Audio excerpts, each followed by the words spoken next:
Hello दोस्तों, आज मैं आपको एक अनोखी और दिलचस्प कहानी सुनाने जा रहा हूं। सुपरडॉग एक रहस्यमयी कहानी। यह कहानी है डॉ अरविंद वर्मा की, जो एक प्रसिद्ध वैज्ञानिक थे। उनका सबसे अच्छा दोस्त और साथी था उनका प्यारा कुत्ता ब्रूनो। लेकिन दोस्तों, ब्रूनो कोई आम कुत्ता नहीं था। आइए आपको बताता हूं क्यों। डॉ वर्मा पिछले 5 सालों से एक सीरम पर काम कर रहे थे जो जानवरों की समझदारी को इंसानों के स्तर तक बढ़ा सके। और फिर एक तूफानी रात बिजली का एक झटका लैब पर गिरा और सीरम की बोतल उछलकर ब्रूनो पर गिर पड़ी। ब्रूनो बेहोश हो गया।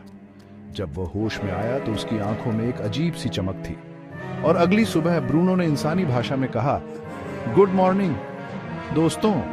यह तो सिर्फ शुरुआत थी।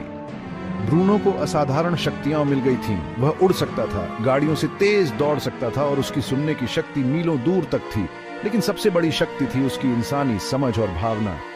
अब ब्रूनो ने अपनी शक्तियों का इस्तेमाल शहर की भलाई के लिए शुरू किया।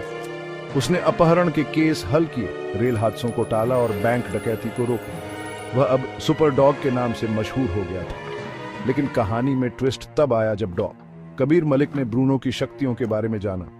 कबीर मलिक ने ब्रूनो की शक्तियों को छीनने की योजना बनाई। और जब ब्रूनो शहर को बचाने आया तो कबीर मलिक ने उसकी शक्तियां छीन ली।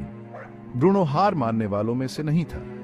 उसने अपनी बुद्धि और साहस से अपनी शक्तियां वापस पाईं और कबीर मलिक को मात देने के लिए एक शानदार योजना बनाई।